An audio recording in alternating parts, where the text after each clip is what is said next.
लेकिन साडे अपने भरा आंदे ने तुसीं 2 नंबर जे ਭਰਾ ਕਹਿੰਦੇ ਨੇ ਕਿ ਤੁਸੀਂ 2 ਨੰਬਰ ਕੰਮ ਕਰੋ। हाँ जो नहीं करदियां ना तुसीं बन गया 2 नंबर बन गए घरों दौड़ के। मेरी भैन मेरे नाल सी ते अपने मेरे भरा नूं फोन करके आंदा जेहड़ी तेरी भैन कक्की बुरी है ना मेरे नाल सवा दे ते जेहड़ी दूजी है ना मैं वेखी फिर इहदी किवें कुटदा। अज मैं गई हैगी मैं खिच खिच के मेरे कपड़े लांदा रहा लिया तेरी गर्मी लावां ते लिया तेरी गर्मी लावां। ऐसा ही है यूसुफ है उहदी भी रिकॉर्डिंग मेरे कोल हैगी है। इतने इतने गंदे लफ्ज़ बोलदा चोदे किते वे जदे मेरी रात ते मेरे नाल गुजार जार तेरी भैन कक्की बुरी बड़ी सोहनी है ओनू ते लैके आई नाल। अस्सलाम वालेकुम नाज़रीन, मैं हूं एडी मलक और मेरे साथ राबिया मौजूद है।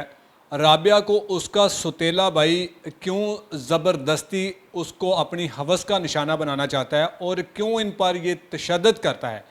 लेकिन जब राबिया के साथ ये सारा कुछ हुआ तो राबिया इंसाफ के लिए पुलिस के पास जाती है और आगे पुलिस एहलकार इनको क्या कहते हैं ये सारा मामला हम इन्हीं की ज़ुबानी जानते हैं। राबिया क्या मामलात हैं, कौन आपको तंग कर रहा है, वो कौन शख्स है? मेरे भाई सानू तंग कर रहे ने कहंदे ने अगर तुहानू मार भी दांगे तो लोग कहणगे इज्जत दे नाम ते मारिया मूँह काला कर गई दौड़ गई सी। एक दौड़ सकदी 5 नहीं दौड़ सकदियां लेकिन असीं 5 ही घरों दौड़ियां वा कि मैं झूठ बोला कि नहीं दौड़ियां। ਅਸੀਂ ਪੰਜੇ ਹੀ ਘਰੋਂ ਨਿਕਲ ਗਈਆਂ ਦਰ ਧੱਕੇ ਖਾਣੀਆਂ ਪੈਂਦੀਆਂ। ਕੋਈ ਨਿਸ਼ਚਈ ਟੱਕਰ ਗਿਆ ਕੋਈ ਭੰਗੀ ਟੁਰ ਗਿਆ ਕੋਈ ਚਰਸੀ ਟੱਕਰ ਗਿਆ ਪਰ ਬੰਦੇ ਹੈ ਨੇ ਲੋਕਾਂ ਨੂੰ ਇਹ ਬੰਦੇ ਲੱਭ ਗਏ ਨੇ। ਲੇਕਿਨ ਨਾ ਉਹਨਾਂ ਦਾ ਆਪਣਾ ਘਰ ਹੈ ਨਾ ਅੱਛੀ ਨੌਕਰੀ ਹੈ ਨਾ ਕੁਛ ਹੈ। ਉਹਨਾਂ ਦੇ ਨਾਲ ਲਾ ਕੇ ਅਸੀਂ ਆਪ ਕੁੱਤਿਆਂ ਨਾਲ ਬੱਤਰ ਜ਼ਿੰਦਗੀ ਗੁਜ਼ਾਰ ਰਹੇ। ਕਿਤੇ ਆਲੂ ਪੱਟ ਲੈ ਕਿਤੇ ਪਿਆਜ਼ ਪੱਟ ਲੈ ਕਿਤੇ ਫੈਕਟਰੀ 'ਚ ਕੰਮ ਕਰ ਲਿਆ। लेकिन 10,000 रुपया 12,000 रुपया मकान का किराया है। लेकिन अगर ये चंगे होते असीं घरों ही ना दौड़दियां। अगर ये चंगे होंदे तो इज्जत ना सानू किते बुढ़े ठेरे नाल ही निकाह दे देंदे। लेकिन असीं ये काम ना करदियां। हुण लोकी कहणगे ये पंजे दियां पंजे तोड़ियां पंजे ही इहो जिहियां होणगियां। लेकिन साडे अपने भरा आंदे ने तुसीं 2 नंबर जे अगर असीं ये काम करिए जिहड़ा ओह आंदे ने फिर 2 नंबर नहीं फिर असीं आजणा वा। अच्छा भरा कहते हैं कि तुसीं 2 नंबर काम करो। हाँ जदों नहीं करदियां ना तुसीं बन गए 2 नंबर बन गए घरों दौड़ के। चाहे बाहर रह के करो तो चाहे घर रह के करो 2 नंबर काम तो 2 नंबर है। अगर असी चल जो जे भी ने कर ले ने बंदे तो कीते ने चल रोटी तो 2 टाइम की खुआन दे ना लेकिन ये उन्होंने मंजूर नहीं था। आए दिन कभी उस कोल चला जाता कहता दे दे 20,000 रुपया। आए दिन कभी मेरे को आ जाता दे दे 10,000 रुपया। सानू 5 जीना आराम किया इन्हें।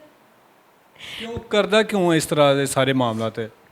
ਉਹ ਚਾਹੁੰਦੇ ਨੇ ਜਾਂ ਤਾਂ ਇੱਥੇ ਰਹਿ ਕੇ ਸਾਰਾ ਅਸੀਂ ਇਹਨਾਂ ਦੇ ਪੈਸੇ ਕਮਾਈਏ ਖਾਈਏ ਆਪਣੇ ਨਹੀਂ ਤੇ ਇਸ ਤਰ੍ਹਾਂ ਇਹਨਾਂ ਨੂੰ ਜ਼ਲੀਲ ਕਰ ਕਰਕੇ ਇਹਨਾਂ ਦੇ ਘਰ ਜਾੜ ਦਾਂਗੇ ਫਿਰ ਸਾਡੇ ਕੋਲ ਆਣਗੇ ਇਹਨਾਂ ਦੇ ਪੈਸੇ ਵਟਾਂਗੇ। ਜੇ ਕਿਤੇ ਮੂੰਹ ਚੁੱਕ ਵੀ ਜਾਣਗੇ ਤਾਂ ਅਸੀਂ ਮਾਰ ਮੋੜ ਦਾਂਗੇ ਕਹਿ ਦਾਂਗੇ ਇੱਜ਼ਤ ਦੇ ਨਾਮ ਤੇ ਇਹਨਾਂ ਨੂੰ ਮਾਰਿਆ। ਕਿਹੜੀ ਇੱਜ਼ਤ ਹੈ ਕਿ ਸਾਡੇ ਘਰ ਜਾੜਨ ਸਾਡੇ ਬੰਦਿਆਂ ਨੂੰ ਸਾਨੂੰ ਡਰਾ ਕੇ ਅਗਲੇ ਸਾਨੂੰ ਤਲਾਕ ਦੇ ਜਾਣ ਕਿ ਕਿਤੇ ਸਾਡੇ ਨਾਲ ਨਾ ਕੁਛ ਹੋ। ਯਾਰ ਕਿਸੇ ਨੂੰ ਆਪਣੀ ਜਾਨ ਪਿਆਰੀ ਹੈ ਭਾਵੇਂ ਬੰਦਾ ਹੈ ਤੇ ਭਾਵੇਂ ਕੋਈ ਵੀ ਹੈ। किन्ने अरसे तो तुहानू तंग कर रहे हैं? ए भाई मैंने शादी पहले भी मेरी शादी हुई सी मेरी 8 साल शादी रही है। लेकिन 8 साल बाद आखिरकार उन्होंने भी इन्हों करतूता वे के सानू मार कुट के कुत्ते बत्तर मारिया सानू सड़क के उत्ते डांगा सुटिया ना मेरी लत्त तोड़ के मैं सड़क पर सड़ दिता। मैं ठाणे गई ठाणे वाले ने मेरी कोई मदद नहीं की। अगों थाने गए सी? काने ठाणे नवा की कहंदे ਉਹ ਕੋ ਇਹਨਾਂ ਨੇ ਫੋਨ ਕਰਦੇ ਨੇ ਗੱਲ ਗੱਲ ਤੇ ਕਿ ਤੇਰੀਆਂ ਭੈਣਾਂ ਇੱਥੇ ਆਈਆਂ ਨੇ ਕੀ ਕਰੀਏ। ਉਹ ਪਹਿਲੇ ਤੇ ਬਾਹਰ ਟਰਕਾ ਦਿੰਦੇ ਜਦੋਂ ਨਹੀਂ ਜਾਈਦਾ ਦਰਖਾਸਤ ਲਿਖੋ ਕੋ ਗਾਲਾਂ ਕੱਢੀਆਂ ਸ਼ੁਰੂ ਕਰ ਦਿੰਦੇ ਨੇ ਧੱਕੇ ਮਾਰਦੇ ਨੇ ਕੋ ਚਾਦਰਾਂ ਖਿੱਚਦੇ ਨੇ। ਅਸੀਂ ਕੀ ਕਰੀਏ। ਅੱਗੋਂ ਮੇਰੀ ਭੈਣ ਮੇਰੇ ਨਾਲ ਸੀ ਤੇ ਆਪਦੇ ਮੇਰੇ ਭਰਾ ਨੂੰ ਫੋਨ ਕਰਕੇ ਆਂਦਾ ਜਿਹੜੀ ਤੇਰੀ ਭੈਣ ਕੱਕੀ ਬੁਰੀ ਹੈ ਨਾ ਮੇਰੇ ਨਾਲ ਸਵਾ ਦੇ। ਇਹ ਕੌਣ ਕਹਿੰਦਾ ਸੀ? ਉਹ ਠਾਣੇ ਵਾਲਾ ਯੂਸਫ ਐਸਆਈ ਤੁਹਾਡੇ ਭਰਾ ਨੂੰ ਕਹਿੰਦਾ? ਹਾਂ ਆਦਾ ਕੱਕੀ ਬੁਰੀ ਹੈ ਨਾ ਮੇਰੇ ਨਾਲ ਪਾ ਦੇ ਜਿਹੜੀ ਦੂਜੀ ਹੈ ਨਾ ਵੇਖੀ ਫਿਰ ਇਹਦੀ ਕਿਵੇਂ ਕੁੱਟਦਾ। ਇਹ ਲਫ਼ਜ਼ ਕੋਈ ਭਰਾ ਦੇ ਸਾਹਮਣੇ ਅਗਰ ਕੋਈ ਪੁਲਿਸ ਵਾਲਾ ਬੋਲੇ ਤੇ ਉਹਨੂੰ ਛੜਿਆਮ ਬੰਦਾ ਮਾਰ ਦਿੰਦਾ ਹੈ। ਸਾਡੇ ਭਰਾ ਆਪ ਸੁਣਦੇ ਗਏ ਨੇ। ਭਰਾ ਵੀ ਗਲਤ ਹਰਕਤਾਂ ਕਰਦੇ ਨੇ? ਉਹ ਆਪ ਕਰਦੇ ਨੇ। ਅੱਜ ਮੈਂ ਗਈ ਹੈਗੀ ਮੈਂ ਖਿੱਚ ਖਿੱਚ ਕੇ ਮੇਰੇ ਕੱਪੜੇ ਲਾਂਦਾ ਰਿਹਾ ਲਿਆ ਤੇਰੀ ਗਰਮੀ ਲਾਵਾਂ ਤੇ ਲਿਆ ਤੇਰੀ ਗਰਮੀ ਲਾਵਾਂ। ਮੈਂ ਆਪਣੇ ਕੱਪੜੇ ਕਾਬੂ ਕਰਦੀ ਹਾਂ ਮੇਰੇ ਵਾਲਾਂ ਤੋਂ ਫੜ ਕੇ ਥੱਲੇ ਸੱਟ ਕੇ ਉੱਤੇ ਬਹਿ ਗਿਆ। ਜੇ ਮੈਂ ਆ ਕੇ ਤਾਂ ਉਹਦੀ ਜਨਾਨੀ ਕੋਲ ਖਲੋਤੀ ਰਹੀ ਉਹਨੇ ਨਹੀਂ ਕਿਹਾ ਕਿ ਤੂੰ ਇੰਝ ਕਿਉਂ ਕਰ ਰਿਹਾ। ਤੁਹਾਡੇ ਭਰਾ ਨੇ ਆਪਣੀਆਂ ਭੈਣਾਂ ਦੇ ਨਾਲ ਵੀ ਕੋਈ ਗਲਤ ਕੀਤਾ ਹੈ ਤੇ ਕਿੰਨੀਆਂ ਭੈਣਾਂ ਦੇ ਨਾਲ ਇਹਨੇ ਗਲਤ ਕੀਤਾ? ਮੇਰੀ ਵੱਡੀ ਭੈਣ ਤੋਂ ਛੋਟੀ ਭੈਣ ਹੈ ਉਹਦੇ ਨਾਲ ਕੀਤਾ ਸੀ। ਅਸੀਂ 5 ਭੈਣਾਂ ਵਾਂ ਲੇਕਿਨ ਉਹਨੇ ਜਦੋਂ ਮੇਰੀ ਅੰਮੀ ਨੂੰ ਦੱਸਿਆ ਮੇਰੀ ਅੰਮੀ ਨੇ ਅੱਗੋਂ ਮਾਰਨਾ ਸ਼ੁਰੂ ਕਰ ਦਿੱਤਾ ਹੈ। ਕਿਹਨੂੰ ਮਾਰਨਾ ਸ਼ੁਰੂ ਕੀਤਾ? ਮੇਰੀ ਭੈਣ ਨੂੰ ਹੀ। ਆਂਦੀ ਕੋਈ ਭਰਾ ਇਹੋ ਜਿਹਾ ਨਹੀਂ ਕਰ ਸਕਦਾ ਹੈਗਾ ਜ਼ਹਿਰ ਖਾ ਲੈ ਮਰ ਜਾ ਤੂੰ ਭਰਾਵਾਂ ਤੇ ਬਦਨਾਮੀ ਲਾਨੀ ਹੈ। ਉਹਨੇ ਚੁੱਪ ਕਰਕੇ ਆ ਕੇ ਮੇਰੀ ਅੰਮੀ ਨੂੰ ਆਪ ਕਿਹਾ ਅੰਮੀ ਆ ਗੱਲ ਸੰਭਾਲ ਆ ਗੱਲ ਵੱਧ ਗਈ ਹੈ। ਅਗਰ ਲਿਆ ਕੇ ਬੁੜੀਆਂ ਨਾਲ ਗਲਤ ਕਰੇਗਾ ਤੇ ਕੱਪੜੇ ਗੰਦੇ ਹੋਣਗੇ। ਆ ਧੋ ਦੋ ਦਾਗ ਲੱਗ ਗਿਆ ਹੈ ਆ ਗੰਦੇ ਹੋ ਗਏ ਨੇ ਕੱਪੜੇ।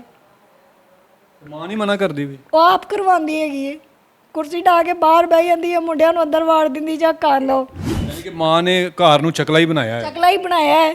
ਨਹੀਂ ਤੇ ਮੈਂ ਇਸ ਚੀਜ਼ ਦਾ ਹਰ ਸਬੂਤ ਦੇ ਸਕਦੀ ਹਾਂ। ਅਗਰ ਇਹ ਮੁਕਰਦੇ ਨੇ, ਮੈਂ ਥਾਣੇ ਵੀ ਸਬੂਤ ਦਿੱਤਾ ਸੀ, ਥਾਣੇ ਸਬੂਤ ਲੈ ਕੇ ਗਈ, ਉਹਨਾਂ ਨੇ ਸਾਰੇ ਲਿਜਾ ਕੇ ਮੇਰੇ ਭਰਾ ਦੇ ਹਵਾਲੇ ਕਰ ਦਿੱਤੇ। ਜੇ ਅੱਜ ਮੋਬਾਈਲ ਹੈਗਾ ਸੀ ਜਿੰਦੇ 'ਚ ਮੇਰੇ ਕੋਲ ਸਬੂਤ ਸੀ, ਮੈਂ ਥਾਣੇ ਦੁਬਾਰਾ ਫਿਰ ਲੈ ਕੇ ਗਈ ਹਾਂ, ਉਹ ਅੱਗੋਂ ਫੜ ਕੇ ਉਹਨਾਂ ਨੇ ਮੇਰਾ ਮੋਬਾਈਲ ਤੋੜ ਦਿੱਤਾ ਮੇਰੇ ਭਰਾ ਦੇ ਨਾਲ ਮਿਲ ਕੇ।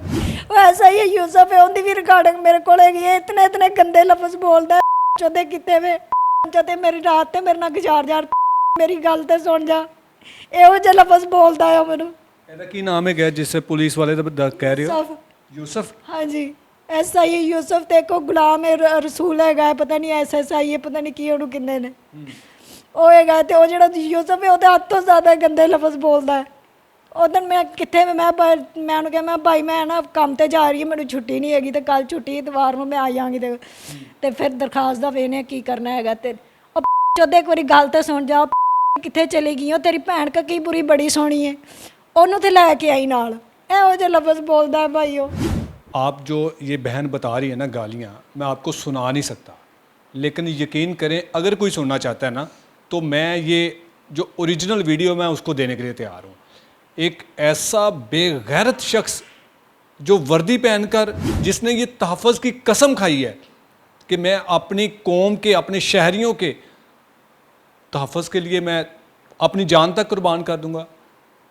ये ज़रूर मैं गालियाँ आप तक सुनवाऊँगा और पहुँचाऊँगा भी कि हमारी पुलिस माशाल्लाह से कितनी बहादुर है और इन जैसी गरीब लड़कियों औरतों पर ये किस तरह के जुल्म करती है।